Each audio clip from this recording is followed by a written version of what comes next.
Que hoy se lanza el Plan Nacional de Adaptación al Cambio Climático. Y por eso estamos con Sergio, que nos va a contar justamente en qué consiste este plan, Sergio.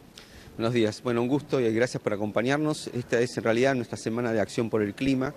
Del 1 al 4 de julio vamos a poner en vigencia el Plan Nacional de Adaptación al Cambio Climático para poder complementarlo con los planes de mitigación. El cambio climático, en definitiva, lo que vemos, inundaciones y sequías severas, lo que el clima de alguna manera nos anuncia como síntoma, que es lo que hicimos con el planeta, cómo nosotros producimos, consumimos y utilizamos los recursos naturales, requiere un cambio, y eso se llama mitigación, que es cómo bajamos la emisión de gases de efecto invernadero para no calentar el planeta, y adaptación, que es hasta que eso suceda, cómo cuidamos a la sociedad en términos de los más vulnerables, con infraestructura resiliente y con un trabajo que hay que hacerlo con los municipios, con las provincias y la nación para cumplir lo que el presidente Macri encomendó y firmó en el Acuerdo de París, que es nuestra responsabilidad como Argentina dentro del Concierto de las Naciones de ser responsables en el cuidado del cambio climático y la casa común.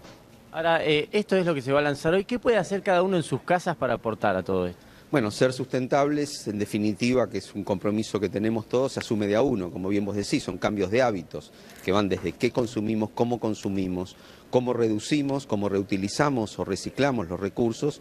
El más evidente, bueno, la Ciudad de Buenos Aires lidera como ciudad verde y sustentable la separación en origen con respecto a que no tengamos basura, sino residuos que sean recursos, el uso del agua, la eficiencia energética, ahorrar justamente la luz y el gas, que no solamente ahora nos cuesta, sino que también tiene un impacto ambiental, y fundamentalmente seguir a nuestros hijos y a nuestros jóvenes que tienen tan claro la necesidad que todos tenemos de ser responsables y de alguna manera socios en este trabajo que no solamente los estados, sino todos los ciudadanos debemos hacer en respuesta al cambio climático.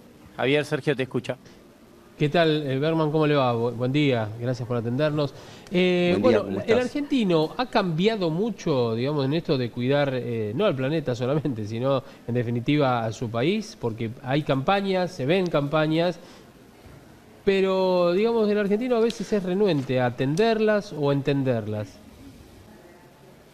Sí, yo creo que hay un cambio cultural vinculado también a un cambio generacional. Por un lado hay responsabilidades del Estado, creo que Sí. nosotros estamos dando señales, y cuando digo nosotros es todos los que gobernamos, sin importar qué partido político sea, no hay nada que nos pueda unir más a los argentinos que el ambiente y cuidar este maravilloso país que tenemos, y eso se hace con los municipios, con las provincias y con el Estado Nacional. Pero como bien vos decís, si el ciudadano no cambia sus hábitos, esto no va a cambiar, y bueno, sí, te diría que hay una generación que puede ser la nuestra y mayores, que no incorporó estos hábitos, pero sin embargo hay una generación joven, la generación de los millennials o la generación Z, que tiene tan claro que ellos militan esta acción consciente y responsable de ser cuidadores del planeta. ¿Y cómo el gobierno contempla esto del cambio climático, en realidad del cuidado del planeta? ¿En qué acciones, por ejemplo? No digo en las acciones de publicidad, Bueno, propaganda y demás. ¿Qué medidas han tomado?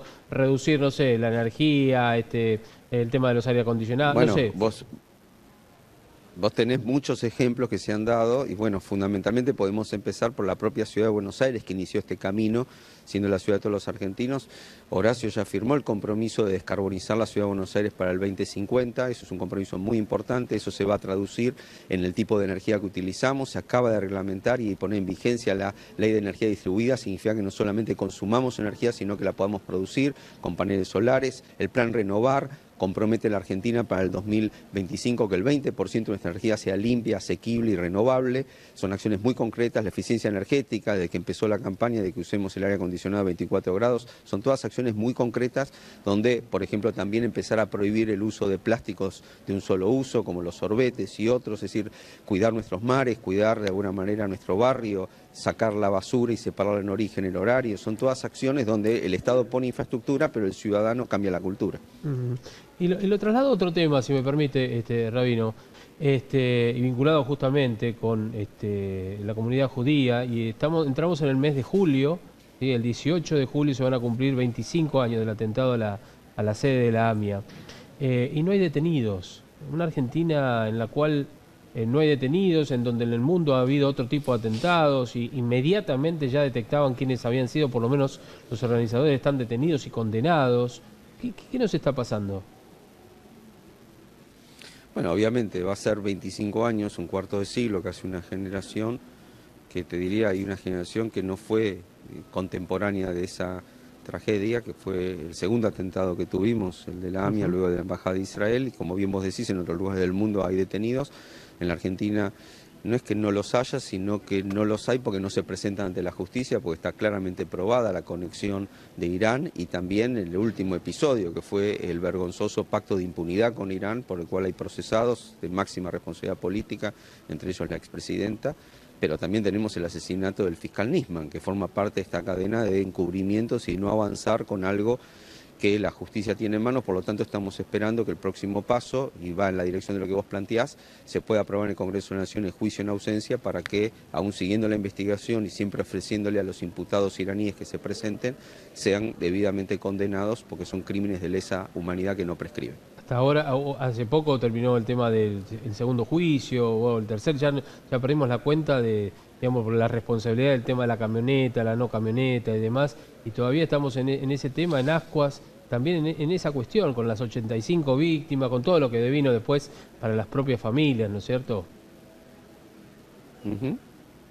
Sí, acordamos plenamente. De hecho, lo que hay que hacer ahora es revertir ese pasivo de impunidad a través de nuevas herramientas, porque si vos ya sabes que los iraníes participaron, que están involucrados, lo dice la justicia, y no se presentan, bueno, por lo menos tienen que ser juzgados en ausencia para que no queden impunes. Bien.